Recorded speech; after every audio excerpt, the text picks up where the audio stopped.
Oh, hey, look at that. It's Hi. us. 48-hour art check, round 79. Glad you could join us. If you guys only knew the stupid crap that we did. All right. Good times. Oh. So here we are, and for some reason... Oh, that's what it was. All right. So we're here. Round 79. Almost 80 of these things. Yeah, it's crazy. We are really getting up there in age. At some point, we aren't even going to be able to make age analogies, and then we're going to make like vampiric analogies. And I don't even know what that is. Get into the scientific notation. It'll be like to the power of something times n or whatever. Exactly. But yeah, so that's one of the advantages of doing the 48-hour art check, which you should all be doing, because it's a way to check in with your art brothers and sisters and see if you're making progress towards your overall crazy art goals. So yeah. So let's jump in here, shall we? Yeah. Let's rock it. So what did you? Oh, before we jump in though, if anyone is watching right now, make sure to share this so we can get some people in the chat, because that's always fun. And here's a little insect to remind you to do that. Okay, so while that's going on, what did you get done in the last... Are my buttons not... There we go, now my buttons are working. What did you get done in the last 48 hours, Josh? So other than just sharing this and subscribing, I basically did the rough pencils for 3 panels, which was a panel shy of my goal, which I'm a little bummed about. Oh yeah, but it looks really good though. It's gonna be awesome. Yeah, I'm excited about getting that other one done today. Today was my it's just, well, we'll get into that. Yeah. So for me, I did not get a ton done. I did a art process video on a small illustration that I did, so that's up if anybody wants to watch it. And then I also began sketching some ideas for that animation, as far as they're not, I wouldn't call them storyboards at this point. It's kind of a research stage. So I think at this point my eyes are bigger than my ability. So we'll see. This will stretch me, but I'm trying to do it really fast. So that's kind of where it is at that. So cool. So you're kind of concepting out, figuring out where to go. And I'm trying not to rush that part, because I tend to jump into production sometimes before I have everything ironed out. And this time I really want to do the process the way the process should happen, with sketches and exploration, then storyboards, then an animatic, then a rough, and then a final. And so that's kind of my goal for this kind of 18-day thing I'm doing. So I think that's a good goal. Like, that was a hard lesson learned for me with my comic, where, well, I don't want to get into the topic, but okay. But I'll just say, like, I learned that lesson the hard way with my first graphic novel, where I was trying to write it as I went. Right. And pre-planning for, like, just overall contentment of a finished product is huge. Yeah. So I think previs smart move when you're dealing with animation where there's so much commitment. Yeah, for sure. Cool. So I think we're both gonna I don't know how much we're gonna brush under the rug, but I think we both have some interesting things to say during the challenge portion. Yeah. So what have been some challenges? I don't want to get too heavy into it. Just work challenges, financial challenges, being an artist, and supporting a family on art can be difficult sometimes, like financially. Yeah. And by no means are we in like dire straits, but it's just been a very taxing week, and I feel a little behind today. So I'm hoping tonight after this check to catch up. That's kind of my goal. But yeah. What about you? What have your challenges of late been that you can divulge? I'm kind of in the same boat. I think if I talk about the results of the challenges, that'll be better. But it's financial stuff as well. just some concerns. But the problem is that like it's just kicking my anxiety into like overdrive, and so Yeah. I kind of have like a steady trickle of anxiety that's like manageable and it doesn't really bug me. But then like these huge spikes, I mean, like I haven't done this in a really long time, but I mean literally just a couple hours ago I was just like breathing through it, laying on the ground staring at the ceiling because that's like what I could do. And then so I had to kind of work myself out of that, and Malia was like, hey, go take a bath, go read a book. So anyway, so I just drew a bath and ended up talking to a friend of mine that from kindergarten that we've stayed in touch, and it was really good. But it was like what's happening is like I keep getting communications little bits at a time, so it's just dragging this thing out with this whole back and forth. And each time it's like a trigger where I'm just like, okay, breathe through it. You can do it. Yeah. And so no, that makes sense. Yeah. So anyway, so nothing groundbreaking or even detailed in the description of it, but just just those fun adulting things that you get to deal with sometimes, and there's just weirdness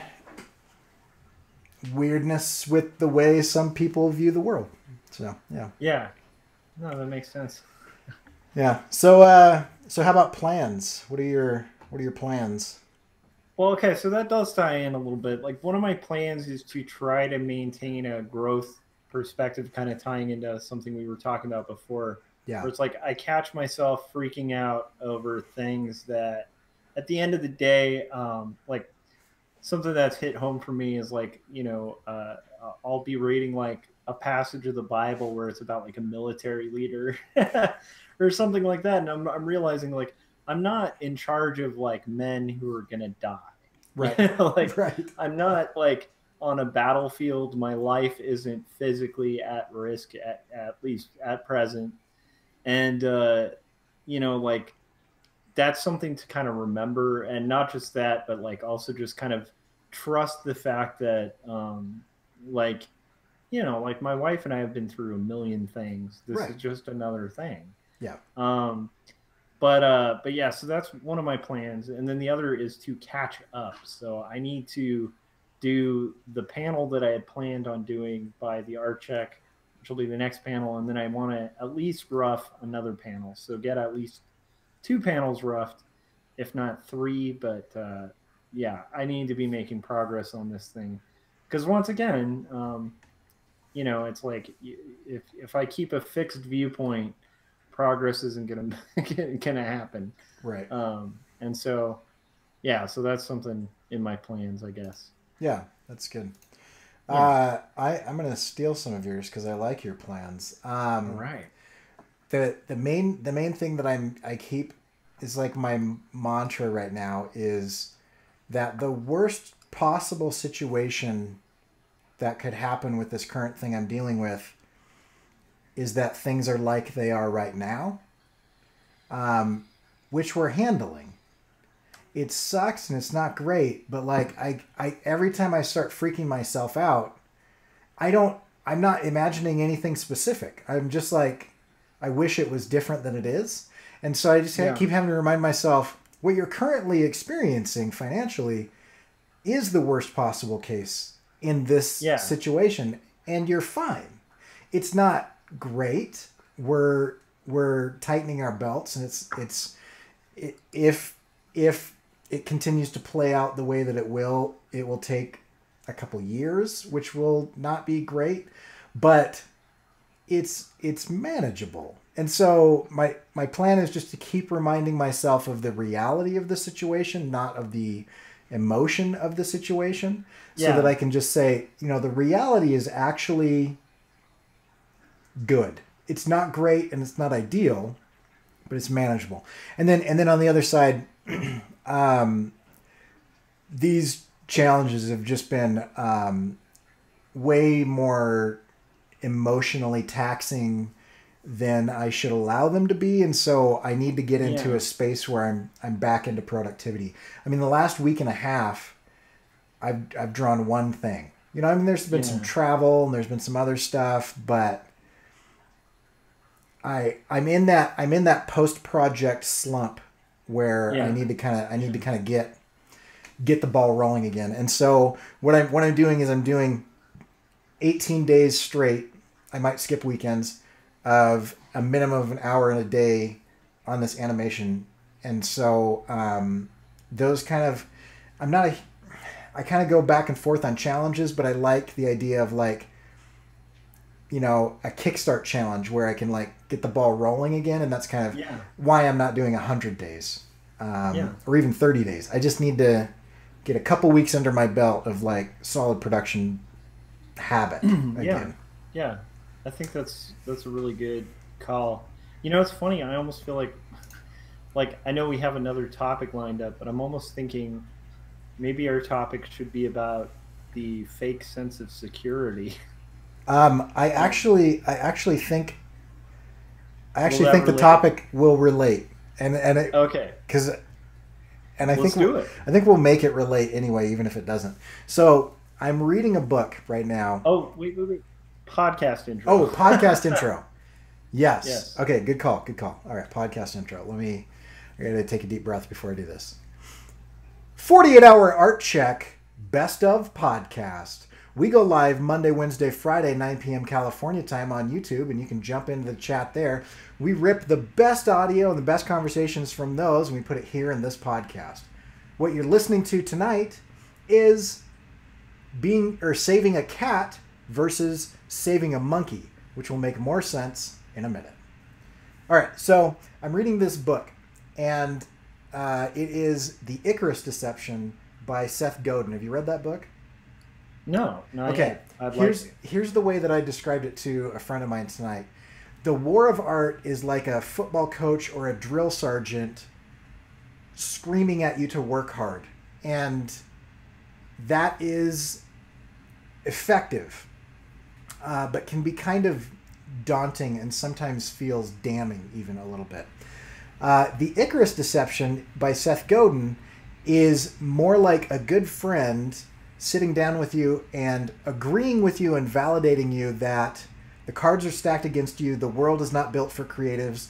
The Industrial Revolution has caused this mutated system that is trying to turn everybody into an automaton and squash their creativity, and then validates you and says, you're here to make art. This is what you're put on this earth to do. Go do it. And it's very similar, but it feels different. And so highly recommend this book. It's a great book. And I'm in the middle of reading it again for my third time. But it's been a couple years since I read it. And so a lot of this is coming back to me. And one of the things that really stuck out to me is he gives this analogy of the difference between, and this is almost like fixed and growth mindset. It's a bunch of this type of dichotomy thing. He says, when a kitten gets in trouble, the mother cat will climb up there, grab the cat by the scruff of the neck, and carry the kitten away. When a monkey gets into trouble, mama monkey goes up there and just gets close enough to offer the baby monkey her back. But the baby monkey has to transfer where he is to mama's back and then hold on. And so there's a slight difference. In the first one, you're just waiting to be saved by some external force and there's no effort on your part. And in the second one, you have to take action. There is help. There's help that's available to you, and there's help that you can access. But that help doesn't come and save you. That help comes and offers help that you have to act on. And I believe we have lost Josh. So let me wait for him to come back in. But with this kind of idea, I think it's an interesting minor thing that makes a major difference. When we get into trouble, when we get into, when we get stuck or when we get whatever, if we get stuck in a tree or if you get into, writer's block or, if the world starts swirling around you and finances are crazy and everything is awful, there are things that are available to help you. There are people that are available to help you. There are resources or whatever, but you need to be like the monkey and you need to be able to reach out and you have to take action yourself. But in neither of these situations, whether you're the kitten or the monkey, do you not get saved, right? You don't have to save yourself completely. There's help available in that situation. And the idea that I believe Seth was going after is that the kitten is kind of a damsel in distress, waiting to be saved, and doesn't really take an active role in the solution, right? Everything is happening to the cat. They're not an active participant. Whereas the monkey is learning to be self-sufficient. The monkey is learning the behaviors and the activities and the muscle memory and the thought processes that will help it get out of those situations in the future, and is an active participant in the solution, even though they're not 100% of the solution.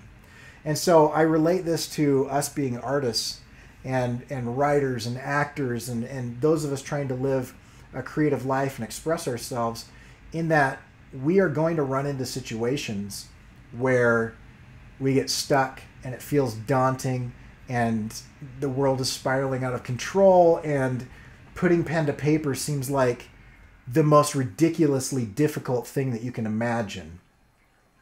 And there is help. But very rarely is that help a mama cat coming to grab you by the scruff of your neck and drag you out of that situation. And I would say almost never is that going to happen in a creative situation.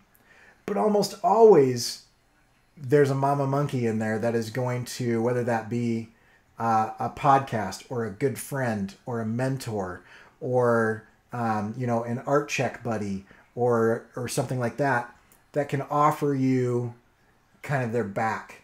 But you still have to take action and learn the ways to get yourself out of those situations. And so that's kind of the main thing that I was thinking about. And I was hoping to have some back and forth with Josh here, but let me see if I can get him back. So you're gonna see a little bit behind the scenes. Two of me, right? That's not bad. We're just going to see if I can make this work. Josh is saying in the chat that he just got booted, which I was aware of.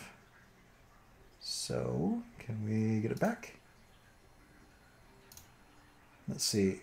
For just a moment, it's going to get loud. This is live, ladies and gentlemen. This is live.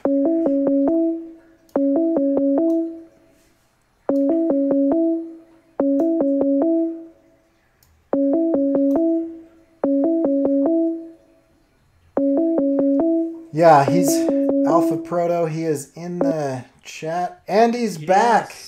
Yes. He is back. All right. I want you to imagine the most amazing speech ever, and that's what just happened. That's awesome. I figured that much. Like I actually thought to jump on the YouTube chat. I can't see you either. I'm not sure. Oh, okay, let me. But so it's funny, Alpha Proto. Thank you for saying you hope I can make it back. I'm glad someone misses me. So you're gonna have to kind of give me a very brief rundown of the spiel you did, and also I have to say, for the topic, it feels like pretty appropriate that my internet would cut out. Right, it is appropriate. So the quick, I got too close to the sun. Right, that's what it was. The quick rundown is this. Seth Godin gives the description, the difference between getting stuck. You're in a bind, whatever. You get into trouble. The kitten will be saved by the mom, because the mom is going to jump up there, grab the kitten by the scruff of the neck, carry her away. The monkey, mom's going to jump up there and offer the baby monkey her back, and the monkey has to take that step, take that leap, and does a lot of work. It's got to hold on. It's got to transfer. And so what I was talking about is, in both of those situations, there's help available, And there are resources that you can reach out to, whether it be a friend, whether it be a mentor, whether it be a podcast or a video series or a book or some practices that you can take or something like that. And in both of those situations, it's not 100% up to you. And I was basically saying that I think if you're trying to live a creative life and you get stuck, I think it's impossible to be a kitten. I don't think there's anyone that can come and pull you out 100% and be 100% of the solution. But I think that being a monkey, when you get stuck and you do those things, and somebody comes to help, you have to do work. There has to be effort involved. But the comforting thing is that it doesn't have to be 100% you as the solution. There is a resource. There are, things.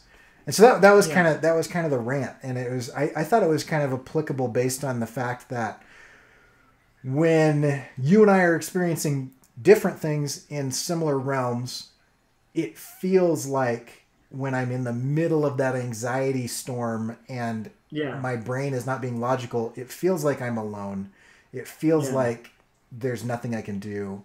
But that's not the reality of the situation. Yeah. And I think that ties into a lot of kind of punk rock sensibilities too. For those of you who are ever bored, just like look up some stuff on Crass, the punk rock anarcho punk collective. I was just watching like a whole bunch of those this week, and not for the faint of heart or anything, but it's very much like a mentality of doing it yourself because nobody's going to come and like produce your record, so you need to sneak it out there and get it out there and do guerrilla marketing and kind of do what you got to do to get your art out there. And I think there is something to be said for that. I think I think a lot of the time in our society, people are really wooed by the illusion of security, and there is no security. And I think that's a really good lesson to learn and a good thing to remember when you're in tenuous times, because you're never not in tenuous times. Like that's the weird thing about kind of the realities we're all living in, especially in the adulting that we're all having to go through. Anytime we're feeling secure, it really is kind of an illusion that we bought into. Because like the whole just fact of our being, of our existing, of our like breathing is kind of an oddity on its own. Like it just relies on so many very insecure things. And so it's one of those things of like I think if you're in a hole, especially creatively, and you see that monkey, I guess, keeping with that analogy, like you should jump at that opportunity, because it may not come again, and it does require work. That is a really fascinating analogy, and I think very applicable. So, like, to me, I think that's a good thing to kind of remember right now for me. And I think for you as well. Yeah, and I think that's why it stuck out to me is that we're not alone. Actually, I was talking to my brother, and without giving anything away, he's starting a novel, and he is a radiology technician, I think. Nice. Anyway, he knows human anatomy backwards and forwards, right? And just really, really good. And he's been doing all this research to make this book work. And one thing that he said kind of stuck out to me is he said, almost everything that makes up air is explosive. Almost everything that makes up the contents that we breathe is either a catalyst or a fuel for massive explosion. And that's why nitrogen is in the air, because nitrogen renders things inert. And so, like, if you have pure oxygen near a spark, you're going to die. Like, that is a huge explosion, right? And everything that makes up the air is potentially going to kill you. And then there's this underlying gas that is just rendering everything inert. Yes, there's a threat, but there's also this ever-present nitrogen to kind of just say, like, Everything calmed down. And so, like, if I look at this situation, you know, I'm in a slump. I haven't produced as much art as I normally do. Finances are weird and whatever is going on. And yet, there is an underlying, ever pervasive force, call it nitrogen, call it whatever else, that is actually making things fine. Like it's livable, and it is. I will get through it, and things will get better, because the universe, the world, the situation, life in general, exists in spite of everything trying to destroy it, and it has for thousands of years. And people, myself included, get through all of this stuff, and we've all done it over and over and over again. And when I think about it, I go, yes, the air that I breathe literally could just explode and destroy everything, and yet it never has. Yeah. And I continue to get through this stuff. And I mean, there's so many ways you can kind of view it too. I mean, you could also view it as like part of existing and succeeding as an artist is also acting as a middle finger to anyone who thought that wasn't possible. Right. And so to me, I feel like as long as I am breathing and eating and making my living doing that with art, I'm somehow cheating the world. Yeah. Because I'm not laying brick. Like I'm not having to like serve in the military right now. I'm not having to do a lot of things that a lot of people have to do to make ends meet. I'm kind of cheating the system. Yeah. I'm evolutionarily wrong. and I would add to that there are people that are working construction and are laying brick and are digging holes that are also producing art, that are also flying in the face of everything that is trying to make them not do that. That's what I'm getting at. That's my point. Is like the point of it is like what we're doing, this whole making things thing is absurd. Right. And we're getting away with it. So we should get away with it for as long as we can. Absolutely. Because it is antithetical to evolution. It goes against I mean, this gets to kind of the existential roots that you and I kind of agree on, which is the idea of like we're making meaning, and that's not supposed to be happening. Right. And that's great. Like, let's keep doing that because it's a lot harder. So and this book, The Icarus Deception, touches on this idea that the Industrial Revolution created a situation where quality was significantly increased, quantity was significantly increased, life in general was significantly increased. And then things began to mutate to the point where we needed to start turning people into consumers rather than human beings. Yeah. And because we are able to today to produce so much so cheaply that scarcity of product is not an issue. And his main point is that scarcity of art is an issue. Scarcity of time is an issue. Scarcity of authenticity is an issue. And what he calls the connection economy, scarcity of real human connection. Yeah. Those are the things that are actually scarce. It's not that there's a scarcity of iPads or a scarcity of televisions or a scarcity of homes. It's a scarcity of these things that take effort to produce rather than things that can be automated. And so that's go ahead. That ties into the very core of this whole thing, which is the act of doing this is so against everything a lot of people in society are doing. Culture is reinforcing through advertising, like not doing what we are doing. Whenever you're making something, you're making a conscious decision to kind of go against the grain of people who are just burning and consuming things. Yeah. And when you are doing that, you are going against the grain of the entire system. The system is Yeah. not built for us to be active creating voices. The system is built to nullify and to mollify is what the word I was looking for, and subdue us so that we are Yeah. entertained and subservient consumers. But in actuality, our human nature as human beings, as individuals, when you create, you are being true to you as a core essence, but not as Yes. part of the system that we've built around ourselves because of the comforts that we've created.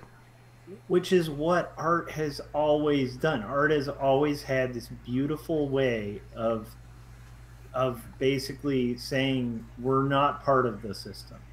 Like we're going against the system. And so and we you guys can go back to some of Cory's rants about the French Revolution, which are perfect that do talk about this.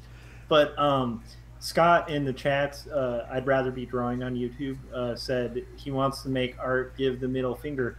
By making art, you are Yeah. giving the middle finger. Like I mean, there is something inherently valuable about being it, tying it back to kind of the thing from Adobe Max that I heard from the UX designer for Microsoft, where he drew a grid of dots and they're all kind of perfectly aligned and symmetrical. And he said, by all means, this is a good design to most people, but this isn't your job as a graphic designer.